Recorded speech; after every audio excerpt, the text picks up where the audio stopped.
talk about what worked and what didn't work this week. I can tell you what didn't work. This meeting. It's the only reason we walk together so you can make fun of me. No, it's not the only reason. It's the main reason. Dad, can you turn the stars on for me on your way out?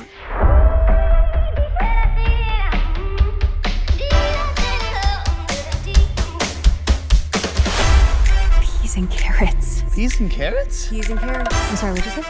Rhubarb, rhubarb, rhubarb. People were spouting nonsense at me. They were just talking about peas and carrots. It's food. It feels like I'm being transported somewhere. Like, it's me. You're lying in your bed at night. It's a dream. Wake up! That was supposed to be funny? Everybody cut! Have I been acting weird this morning? Hey, Mom. Yeah? I want to form a band. Joey, I don't know. I want to be in the band. No way I'm gonna be in a band with a 13-year-old. We'll see about that. If we're going to be a band, then the best voice should sing lead. Not everyone's a lead singer. A 1, 2, 3. Do you diminish seventh? What's a diminish? Just play the octave, Mickey. I need a minute. For a moment there, I thought she was gonna smash it. That would have been kind of cool. You're in the advanced class, your teacher will be smarter. Welcome to physics. Things are gonna start moving a lot quicker, and you've got to be ready for it. Oh my God. I'm going with you. I want to do what I was born to do.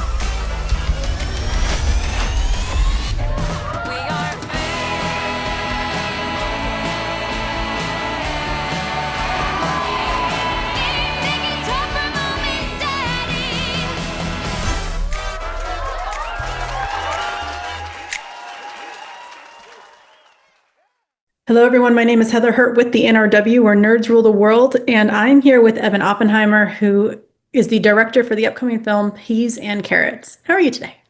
I'm excellent. How are you today? I am tired, but that's when I'm here with you, and so I'm so excited to do so. Thank you for spending some time with me today. Not at all. Am I allowed to ask why you're tired, or is it not a story worth telling? No, it's just lots of work when you're for those out there. Journalism is not always what puts money in the pockets of those of us. Neither does filmmaking sometimes. I've spoken to many filmmakers who are like, yeah, I'm a teacher on the side. I'm absolutely. But let's talk about Peas and Carrots. It's a very fun film. It's musical, it's theatrical. And I kind of want to talk to you about that fine line between the two. You have the makings of a band and you have the makings of a film all in one movie. Why come at it from both angles in this film? Well, I would say because the film is kind of bifurcated, and it can be a challenge to do that sort of thing. But I think there are rewards in it as well. The movie has two very different, like disparate elements, right? You have the real world, which is half the movie, and then you have this other world, sort of science fiction world, that's the other half of the movie. And the idea is, if they work together correctly, then it adds up to more than either one could be on its own. So I think that's kind of the real reason. Now, the real world is very musically based, musically oriented, because the family is a musical family. The other world, less so. So I guess that's why, the real world stuff is very music based. The parents were these one-hit wonders in the 90s, and now the main character, Joey, the 16-year-old daughter, has the idea for them to all play in a family band. So that's what that kind of element is largely about, is them coming together as a family and trying to do this. And then the other stuff is not about music at all. And so they have to come together and have the same sort of focus. And I think they do. I don't want to get too much into what's going on in the other world. But I think it does kind of play into what's happening in the real world, where her big issue there is whether she feels confident in being a lead singer or not. She wants to play in a band with her family, but she doesn't really want to be a lead singer. And they're kind of pushing her to be the lead singer because she's a good singer. But if that's not what she wants to do, should she do it? And just to tag on that a little bit, she does, of course, speak to Mrs. Washington, and she mentions that you went out for volleyball, but you didn't know what volleyball really was. Then you went out for basketball, and you had no idea what's going on. And then, of course, Joey just said, "Oh, teachers, coaches are just awful." Like there's that sentiment of she doesn't quite understand herself. Was that an important element from the very beginning, or was that something that kind of grew with the adaptation of the film? That's a very interesting point you've raised, and not one that I've heard anybody else comment on. I think it is significant. I think a part of it, to me, that says a couple things. I mean, one is she's obviously like a little clueless, but the other part is, why does she keep on trying to join teams? Well, because she wants to be on a team. She likes the idea of being on a team. She has to find the right team, and she has to realize that, you got to be prepared to be on a team. You just can't like jump on the team. You got to do the work.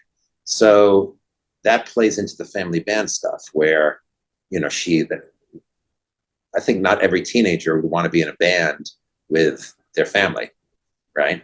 But the fact that she does speaks to that desire to be a part of a team, the desire to not do stuff on her own, but to be part of a group, which is a big part of music making. It's a big part of filmmaking. Like these are really collaborative media that work best when people are working together and not just like letting their ego run crazy. And speaking of that ego, just to go right into the next question, Laurie has lost hers. She had one. She even says it's why her band originally broke up. And you see Joey kind of leaning in on the depression that she's had, and it almost seems like Joey wants to do this for her mom. Why did you make, even though we don't see her nearly as much, why was Laurie so important to have as a focal character? Well, I thought about in the conception of this movie, I thought about what it would be like to be musicians who had one minor hit or one hit of any kind, and then not really have another song. Like, what would that be like? Like have to be known for something that happened long ago, and obviously you try to make it happen again, and it doesn't. Like how would that feel? So that was kind of the conception, the idea of kind of putting this band together. And then also, it's funny, I guess I was inspired by Sonic Youth, because I also thought about what would be like to have a husband and a wife in a band together. There aren't that many examples of that. Sonic Youth is kind of, I think, the most famous example. And then randomly, I ended up with Lee Ranaldo from Sonic Youth in the movie and composing music for the movie. Thankfully, he was the other front person who wasn't part of the husband and wife couple, because they got divorced. That would have been awkward. But it's funny that in a way the movie was partially inspired by Sonic Youth, and then it had somebody from that band in the movie. But to kind of circle back to that, I thought, okay, well, maybe one member of this family has kind of gone back into the normal world, and the other person is kind of still trying to make it. I think, and maybe people won't agree with this, I think the cliched way to do it would be for the woman to like be the quote unquote realist and like get a job, and then have the husband kind of keep trying to do it, keep trying to follow his passion. And I thought, no, let me not do it that way. Let me do it the other way. Let me have the dad be the guy who goes back and works as a teacher, music teacher in the public school system was my idea. I'm not sure it's laid out that specifically. And the mom is the one who keeps going and who is trying to like keep her creativity going.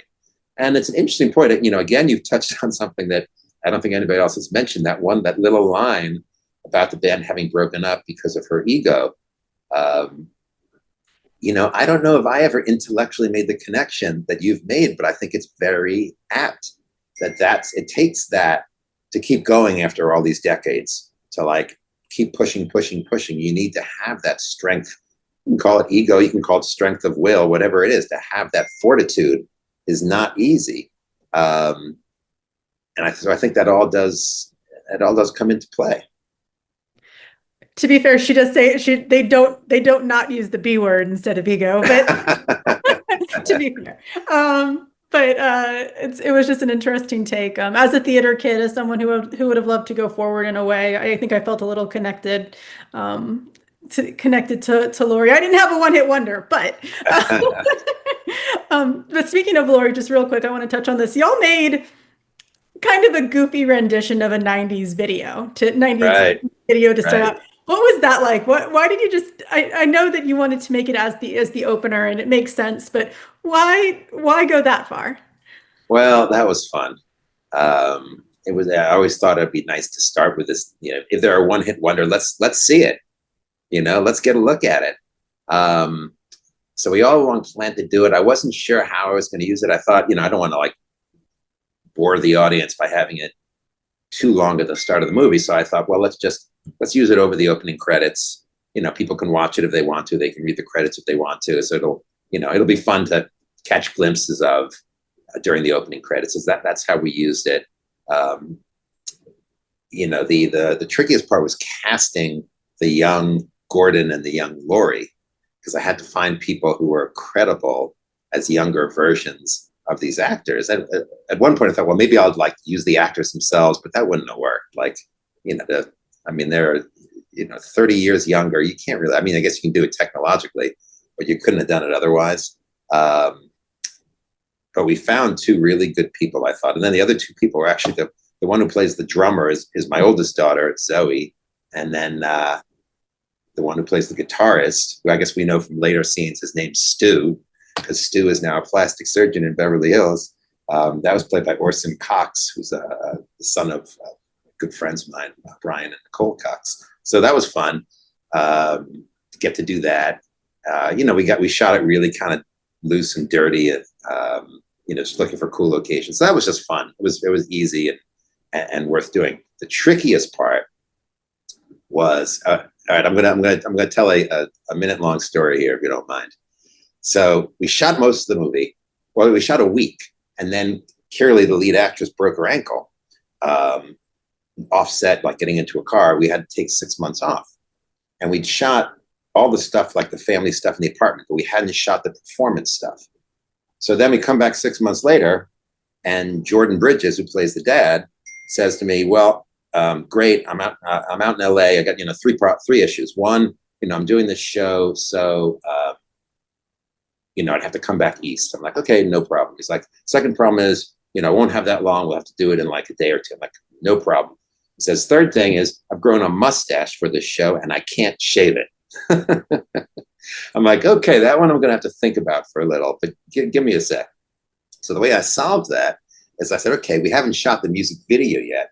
What we'll do is we'll say back in the day, he had this mustache that maybe was like what he was known for. So now when they perform, kind of as a good luck charm, he wears this fake mustache, which is in reality not fake, although we play it as fake, just to try to recapture, the spirit of those times." So that's what we did. It, I think it works pretty well. It ends up being like a fun little plot point that was just a function of necessity. That is so much fun, and the music video itself was fun. It was what an interesting way to start this film, especially since it isn't about Laurie, but it's about her children. And to get back to Joey, of course, this story is of course about her growing up to grow into herself. This is kind of a coming of age story. I don't know if you'd truly call it that, but it's coming of self story. If that sounds a little bit more accurate. No, I think that's fair. I think it is a coming of age story. It's about a 16-year-old girl who's kind of figuring out what she wants to do with herself. If she should do what's asked of her or what she wants to do. So I think it very much is a coming of age story, and I think she does figure it out over the course of the movie, kind of in both realities. To shift into of course, I don't want to give too many spoilers away, but in the other world, I want to touch on the technicality of it. There's a lot of chit chat about how a film works, what goes on in a film, how things work. Why did y'all want to go so deep into that when it could just be this other place that she hung out in for a couple of hours? That's a good question. I think going back like to my very first movie, I've always been kind of interested in behind the scenes stuff. It's like a little bit of inside baseball stuff. And I think people are interested in that as well. Like people want to know what happens behind the scenes. They want to know what it's really like. But like whenever people show up on a set when I'm shooting, they're kind of amazed, first of all, by how boring it is. how like, you'll do a shot, and then I'll say, okay, let's go again, and we'll do it again. And I'll say, okay, let's go it again. And there's a friend will come up to me and say, didn't you shoot that already? I'm like, yeah, but that's just what we do. We shoot it 5 times this way, then we're going to shoot it 5 times the other way, and 5 times another way. And it's really boring. I know it's not at all what you expected. So I think that was part of it. I mean, it's interesting. Why did I hit specifically upon that? I think it goes to the sort of philosophical concept behind that world, which is the idea that often we'll think that we ourselves are in our own private movie. Like we'll imagine that we're kind of the main character in our drama. And, me questioning, how can all of us be main characters in a drama? At some point it's got to be somebody else's movie that we're extras in,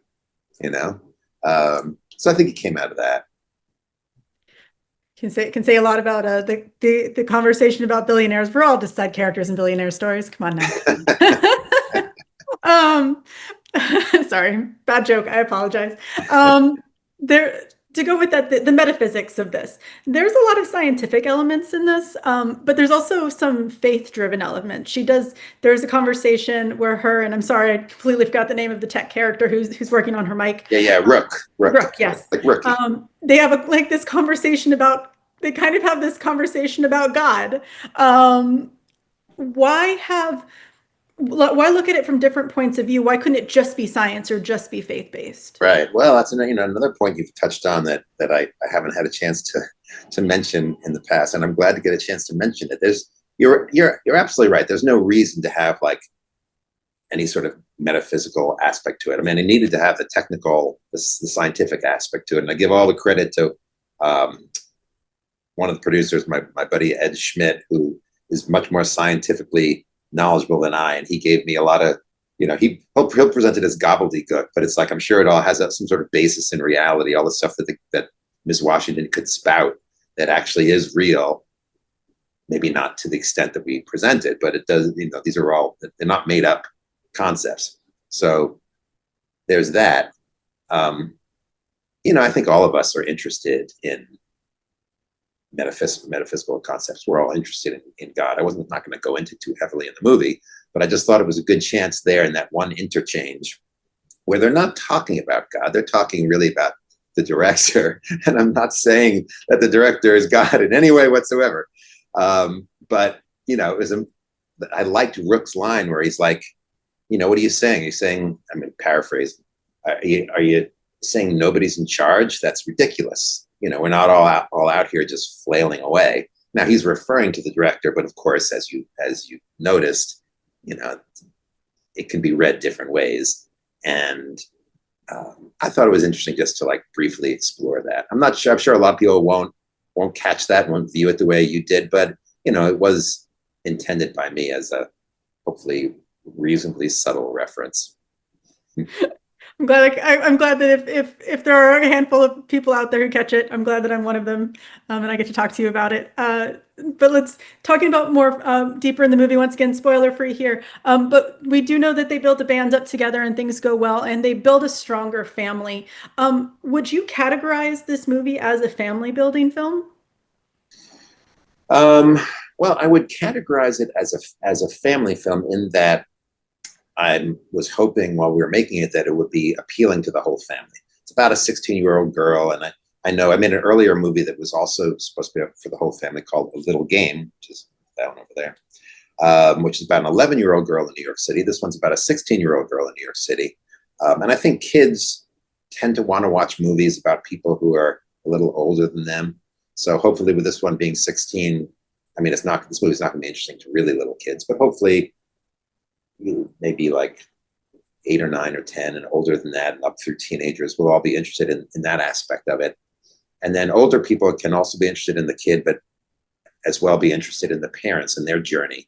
Because that's, to me, is a big part of the movie too. It's not just about being a kid in New York, it's about being parents in New York too, and the life they have and the life they're trying to figure out both for themselves and for their family, trying to be good parents while not totally forgetting about their own desires and dreams. So I do think I'm hopeful that it'll be interesting to all ages. It's definitely about the family coming together. I think you're right. Like by the end, I do think they've all had some fun, which is the most important thing about being in a family. And they were all really supporting each other. And I think that's what I was trying to do. That's lovely. All right. Final question, just the really fun one to close this out. There are a lot of music references in here. Her dad just explodes with music references. And of course, the two of them basically, the parents basically talk in quotes from music. I'm sorry, music references, not movie references. I apologize. How much time did y'all spend just pulling out random music moments to put in this script? Well, it might not surprise you to learn that I am a major music lover, and music is a huge part of my life. If I could have been a professional musician, I would have been, but wasn't good enough. And of course, music is a part of every movie, but this is the first time it's really been central to the movie, and that was super meaningful to me. And as the movie progressed, I made music more and more a part of it. And I got to work with these amazing musicians who I respected so much. So that was a great honor for me and such a pleasure. And then when we got around to and then as you say in the writing of it, there's various quoting of songs. When he tells bedtime stories, they always revolve around songs. The parents talk in mondegreens, and a mondegreen is a misheard song lyric. So they like communicate often through these misheard song lyrics. And then when we were doing the music for the score for the movie, I said, hey, wouldn't it be cool if when they're saying these mondegreens, these misheard song lyrics, the most famous misheard song lyric is "Excuse me while I kiss this guy," which is a misheard Jimi Hendrix song lyric where he really says, "Excuse me while I kiss the sky," but everybody like always hears "kiss this guy," and that's like probably the most famous mondegreen. I thought, well, wouldn't it be fun if in the musical score I referenced that particular Jimi Hendrix song, which is Purple Haze. So we did that. We did it, same sort of thing. Another famous mondegreen is the Elton John one, Hold Me Close Now, Tiny Dancer, which is misheard as Hold Me Close Now, Tony Danza. That's like another famous like misheard lyric. So when she says that, I, in the score, not so subtly refer to Tiny Dancer. So there's a lot of these musical references that for me were fun. I think most people won't catch them, or maybe they'll catch a couple, but there are about 100 of them. And it was just really fun for me to get to do that. As someone who loves music, to just make music more and more central to this movie was just a pleasure for me. That is awesome. Thank you, Evan, so much for your time today. Peas and Carrots was an absolute delight. I enjoyed it so much. It is in theaters on October 3rd. Make sure to check it out. And thank you so much for your time. You have a wonderful day. Thank you, Heather.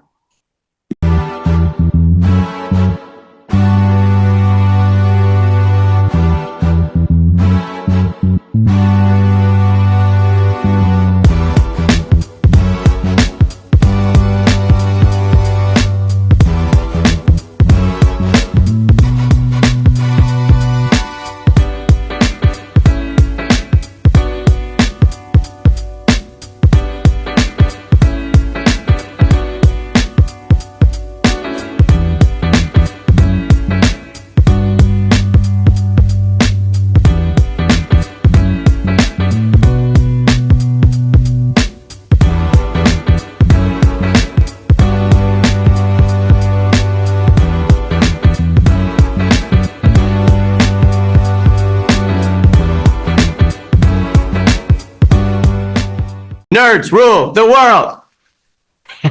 Pleasure chatting with you. Love to all my nerds who rule the world. Yeah. Nerds rule the world. Yes, we do. Thanks. Nerds rule the world. Thank you. I love the nerds ruling the world, so more power to you. Patrick, what up, man? And yes, they do. Nerds rule the world, kid. Yes, sir. I'm one Thank of them. you. Awesome. Kuya P, nerds rule the world. Hello. Yes, they do. Yes. Oh, Nerds rule the world. I got. It's in the title of your show, like Nerds Rule the World. Like, I want more black weirdos on screen, and I don't feel like we ever get to see that very much. Thank you so much. Nerds do rule the world. Yes. Thank you. Thank you, rule. Nerds Rule. Love it. Hello, Sarah. Hello, Julian. Yes. Rock on. I love it. Thank you so much. It's good to see you. I love Nerds Rule the World. But yeah, there's a heavy nerd component, man. Yeah. And at the end of the day, if you ask me, nerds rule the world. So Absolutely. and you're right, nerds do rule the world. We're just the best. Yes. Yes. Nerds do rule the world. I agree. We do. I agree. We're awesome, aren't we? Thank you, ladies. so much. Yes. Thank you, guys. Bye. And nerds really do rule the world. Thank you, sir. It's your boy Kuya P. Nerds rule the world. Thank you so much, guys. I appreciate you. do. They rule the world all right. Yes. Take care, Tony. Thank you, guys. Well, I was good until I saw that this is Nerds Rule the World. So are we talking about like everybody you interview is a nerd, right? Oh, it's a legal requirement. It is. It's a legal requirement. Or are you, or the second you popped on screen, I was like, wait, are you supposed to be the queen nerd then? I hope so. My handle is Heather is a nerd, so I am a professional at least. Okay. But then you enter that whole question of like, well, if you're calling yourself a nerd, are you really a nerd? A true nerd, would they call them? I don't know. I'm going to start going cross-eyed. Go psychoanalyze this a little bit. Yeah.